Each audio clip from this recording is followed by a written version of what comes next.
Hello, everybody. Welcome back to another episode of the game today with Claret and Malcolm. I am Malcolm. He is Claret, and we bring you weekly updates of the best topics from the NBA, from the WNBA, and generally any fun topics you want to know about.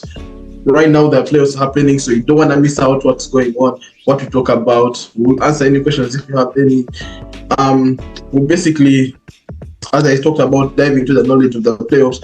Please subscribe. Enjoy, comment, like, share our videos, and yeah, as I said, it's Claret. And for those who know us, we'll begin right into it. So Claret, the NBA playoffs, as you know, are in the conference finals, and the Pacers versus the Celtics in the Eastern Conference Finals, and the Celtics won today's game.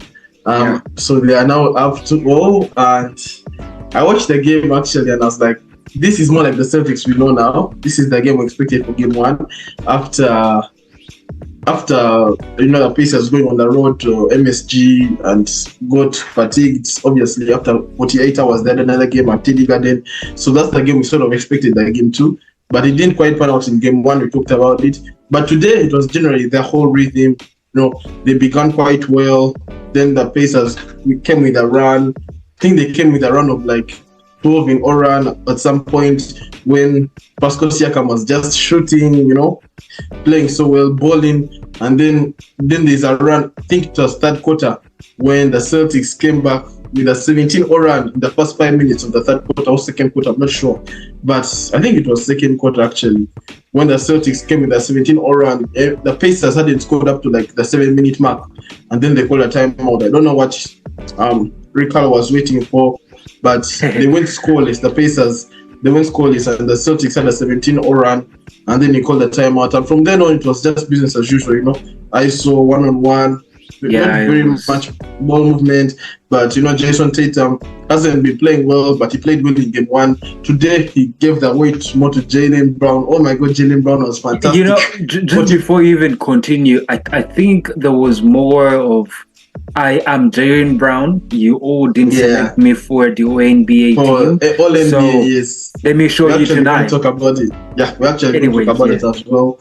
The All NBA team. Jaylen Brown was fantastic. He tied his career high for playoffs. One of the first 6 Pacers to have 40 points plus in the playoff game in the Eastern Conference Finals. And the Celtics essentially are 2 wins away from another NBA Finals. 2 in the last 2 years. 2 NBA Finals in the last 2 years. Obviously, they fell short to the Warriors in 2022, and they fell short to the Miami Heat in the Conference Finals last year. So they're 2 wins away, and being up 2-0, it feels unstoppable and inevitable because the Pacers now need to win 4 of the next 5 games versus the Celtics, which is not something that although people shouldn't be like, it's barely out of reach, but remember they're going back to Indiana, bro. They are going back to Indiana. Indiana has a good record at home, but Tyrese Haliburton has injured his hamstring. That's the bad part. Yeah, and the problem is that they're playing every 2 days, every other day, so they're not having much time to recover. Since the next series, they have only had 1 game to rest, 1 day rather to rest for another game. So today is Thursday, they play on Saturday, then on Monday, then on Wednesday. By Wednesday, they're probably done. And even now, a sweep feels inevitable, or a 5-1. So most likely, it's not going to a game 7. I don't see that. Even game 6 will be hard. So with that 2-0 leads, I mean, today was more of them they played good defense today, the Celtics. They really played so well. I'm impressed with how they played. Yesterday, I wasn't quite impressed with how they played, but it was more of the offensive. They weren't quite as fluid on the offensive, but defense, they've actually been good. I think the Celtics themselves didn't feel good at how they played game 1, which is why you saw them game 2. Like you were like, stepping up. This is what we've been looking at. This is what we've been talking about. Now it's here. The Celtics, just to add on, they played well, good defensively. Derek White, Drew Holiday's only making winning plays after winning plays since. Obviously, both ends of the floor. Rebounds, gets a rebound, kicks it out, 3, goes back to defense, dives for loose balls. Drew Holiday and Derek White are very important pieces. I mean, we all knew that even without Kristaps Porzingis, they would make the NBA Finals, but it feels inevitable. They don't need Kristaps for now. So he's probably coming up back on Monday. But even if he comes back on Monday, they shouldn't play him. They should just allow him to NBA finals. I think they're going to kind of allow him to flow into the game and play like 20 minutes, 15 minutes, just to get him back in game rhythm, so that when the finals are here, he's able to just flow, just go into it.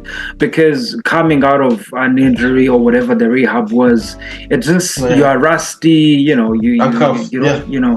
quite as athletic, Yeah, he will need like a couple of days and minutes to get used to the rhythm again. But he'll be fine. But the Celtics have gone up 2-0 in the TD Garden, and from what I saw, actually, they actually played man-on-man defense.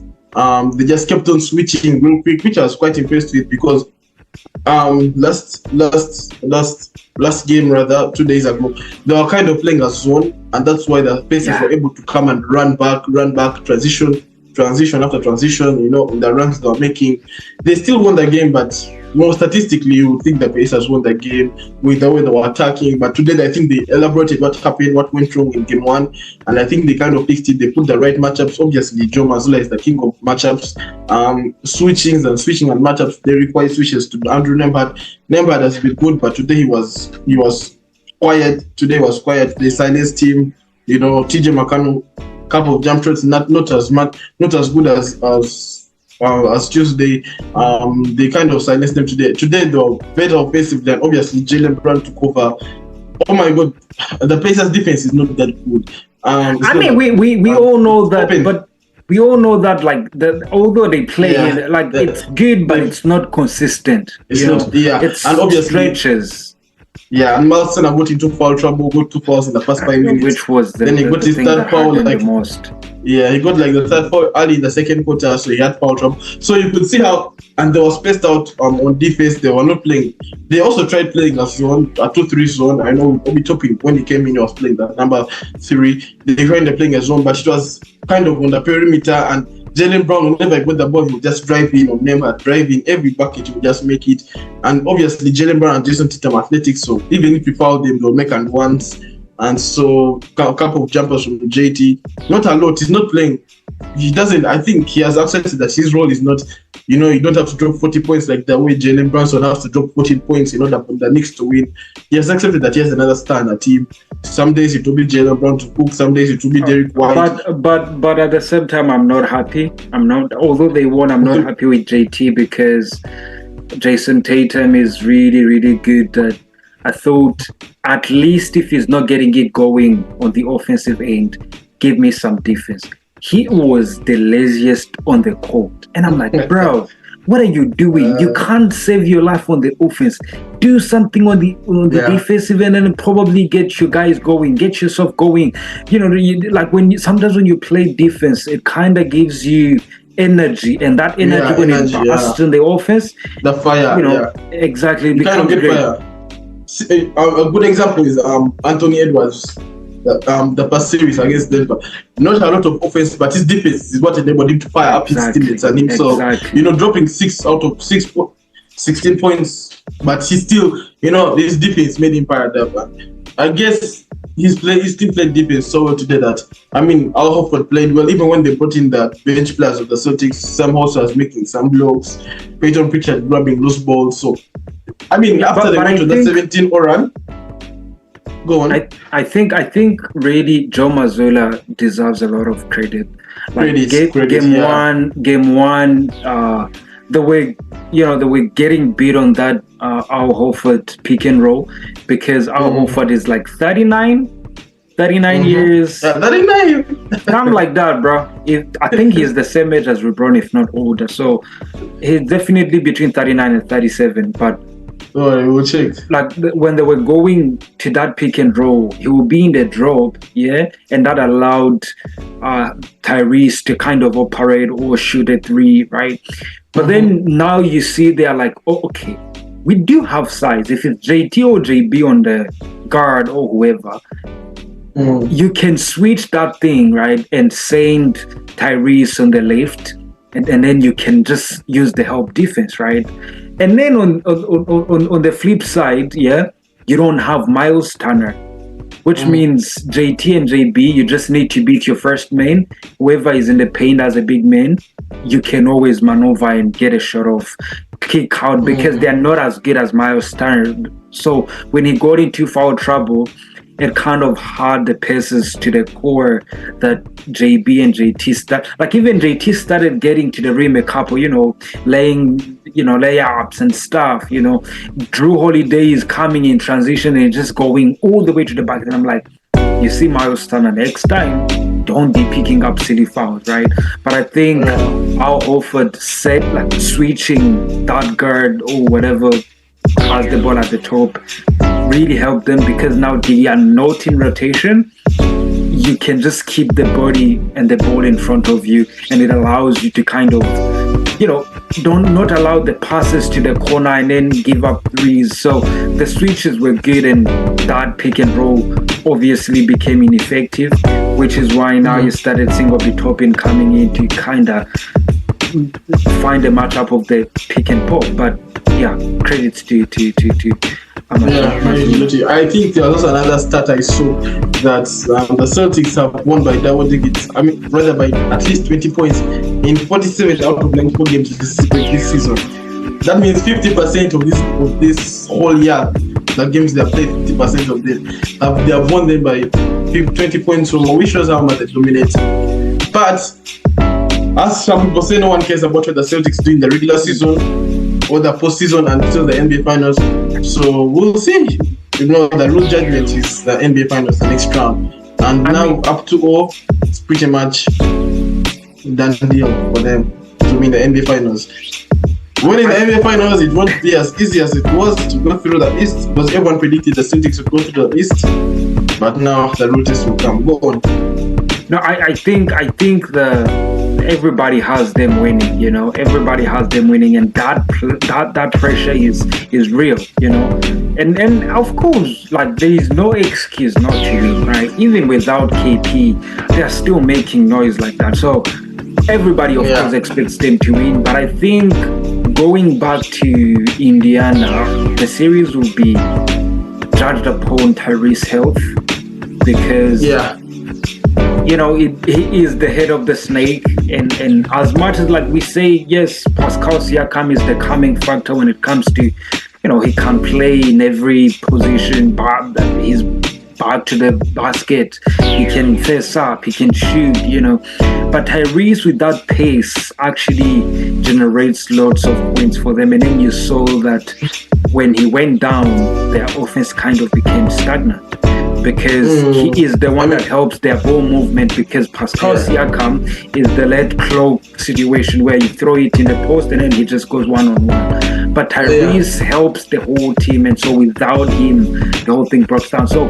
going forward, I think he's going to be the key factor. If he comes back healthy and he's playing at the level he's supposed to play, we might look at a potential, I believe Celtics will get one in Indiana. They will get one in Indiana. At least one. At least and one. And then come back home and close, close it out.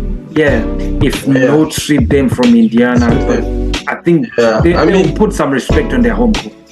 Everyone knew that the Knicks would have been a better opponent if the Knicks didn't have injuries. So obviously they got the Pacers, and Tyrese, actually, the way he played today before he got injured, they locked him down pretty well, just like the way the Knicks locked him down in game 1 and 2. He wasn't quite as aggressive. But if he can come back in game 3 and establish the same Tyrese that he was in game 3 and 4 and 6 and 7 against the Knicks. Against the Knicks, if he can come back, but he tore his hamstring and he was out for a lot of games, and now it's swollen again. So, and there was a span, I think, when also Pascal Siakam was bucket after bucket after bucket. Then after they called a timeout, he was stagnant. From then on, he wasn't doing anything. They even benched him. From then like you are giving buckets after buckets, and then on the defensive end, you are on JB or JT, right? That's a lot of energy. So it takes a lot of energy to be able to do that, which means Pascal needs Tyrese, right? And then also Pascal needs, like they both need each other, because if you pay so much attention by locking up Tyrese, then Pascal is going to have his way all night long.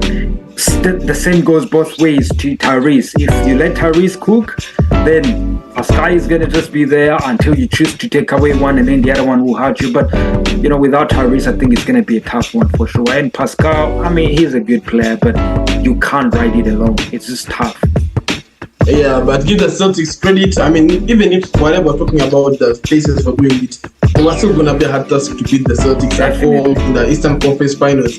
Maybe in regular season, one of game we saw in the in-season tournament how they beat the Celtics, then they beat the Bucks, then they came to the finals.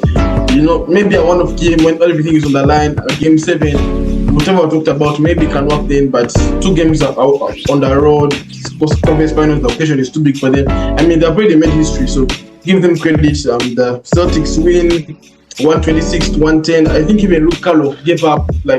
He pretty much gave up at the start of the fourth quarter, brought in his bench players. The moment Tyrese went down, it was apparent that things are not going to get bad.